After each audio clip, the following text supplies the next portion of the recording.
The Living Zen-podcast is a gift from the members and associates of the Victoria Zen Centre to you.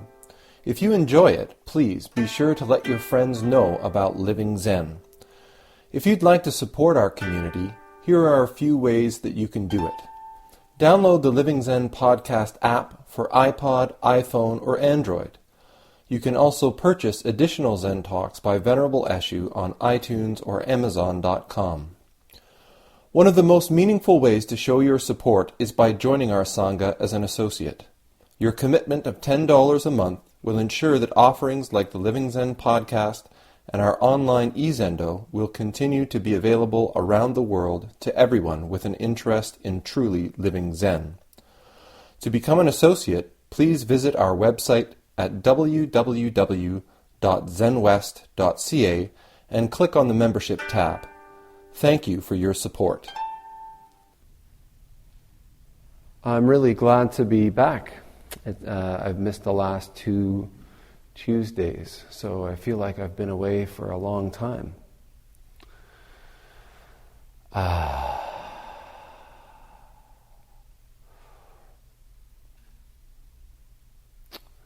One of the things that comes up over and over again in practice is this principle of vow, making vows.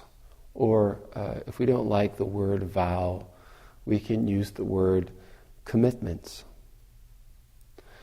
In the Victoria Zen Centre, one of our core values is commitment. And in practice, one of the core principles is commitment. What are we committing to when we make a commitment in Zen practice? All of this that we're doing, all of this formal practice, this Zazen, Zen meditation that we do, is aimed at awakening to our true nature, waking up to who we truly are. We have this personality, this collection of thoughts and ideas, preferences, choices, avoidances. We bundle them all up together and we call it I.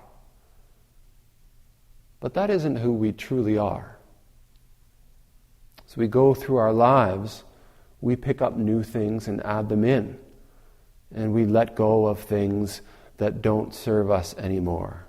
Well, hopefully we let go of things that don't serve us anymore. But these things are not who we truly are. Who we truly are is much more vast. In fact, we might say that it is vastness itself. The complete content of this vast cosmos as our true nature. When we come to a meditation group like this, when we come to hear a teacher speak or practice with a group, we shouldn't come looking to get some of their wisdom or trying to find some of their answers. Our practice is to wake up, to become aware of the wisdom that arises from within each of us, ourselves, that arises from our own true nature. It's with us all the time, and it's manifesting in every activity that we engage in, every relationship, every environment we find ourselves in. But for most of our lives, we can be blind to it. We can be deaf and not hear it. We can be ignorant of its presence. So when we practice together here, the first thing that we do is shut our mouths. Sit down and shut up. It's a very simple way of putting this practice. Why? We simply allow ourselves to settle into what we're doing right now. It's easy to say, oh, maybe we're doing nothing. We're just sitting here doing nothing. But when we take up this stable posture, pay attention to what's actually unfolding in front of us, we find that we're doing everything right now. This whole cosmos is manifesting as this unfolding moment. This simple activity of sitting right here. We find that we can be distracted by our thoughts and our feelings, the list of things that we need to do, or the ghosts of the things that we have done or left undone. But this simple practice is just to return to the unfolding activity that's happening right before us, right now.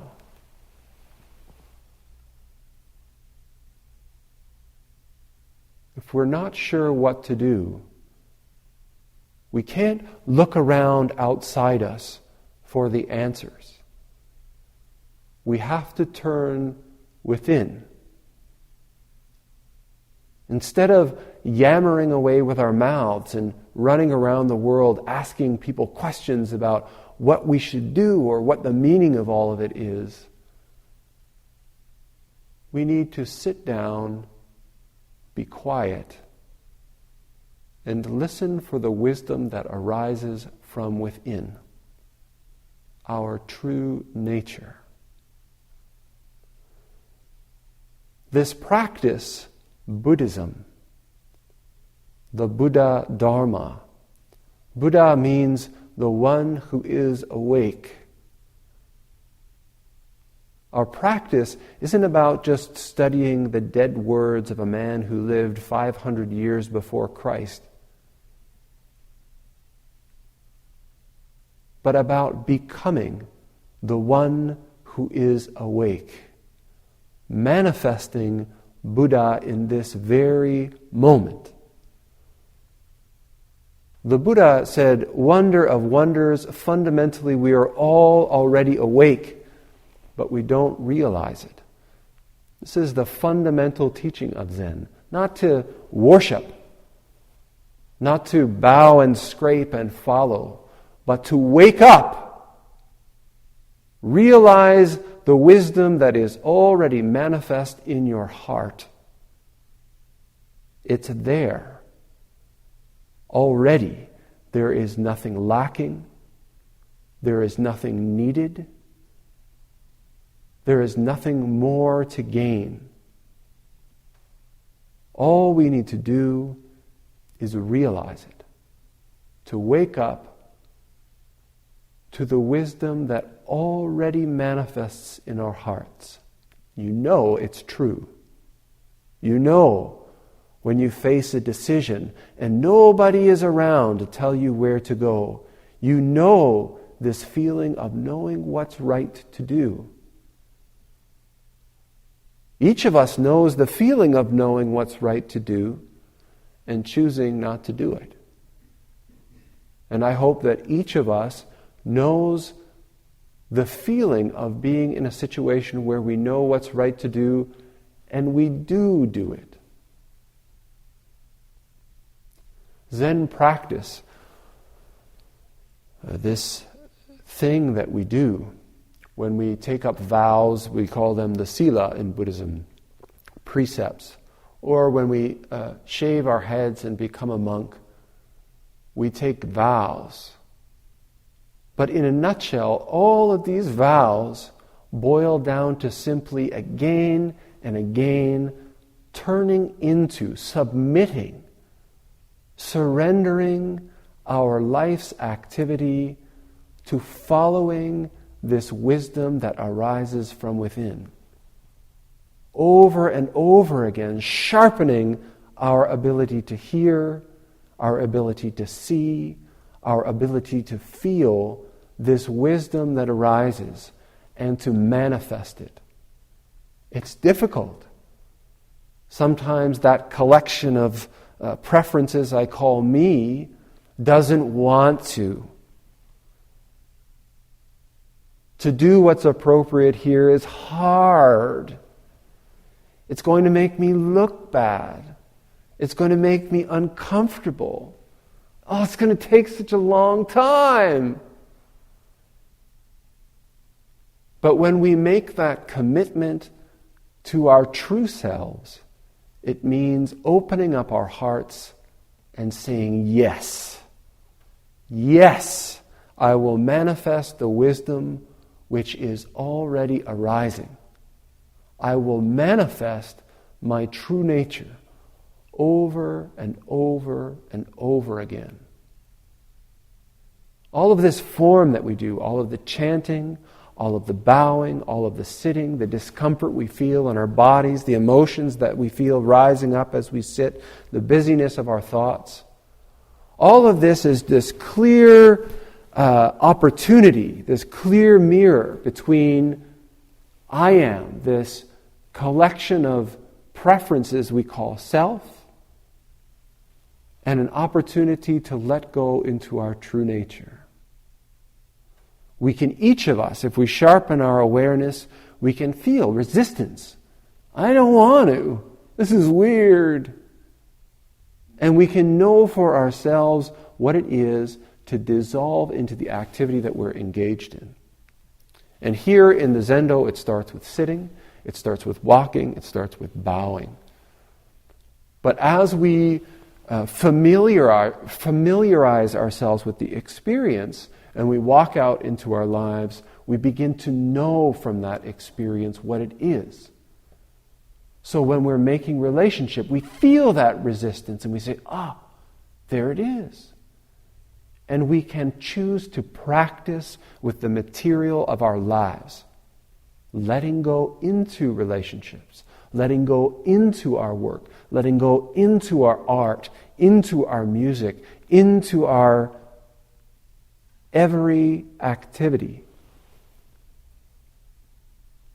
And once we start to do this, then we can say that we are doing living Zen practice.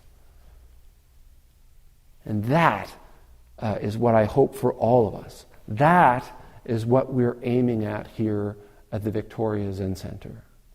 That is practice. Hai. Thanks for listening to the Living Zen podcast. If you follow Living Zen through iTunes, I would very much appreciate it if you would take a moment to let me know what you think about it by rating or reviewing the podcast, so that new listeners can also hear what you have to say. Thank you for your time and for your support.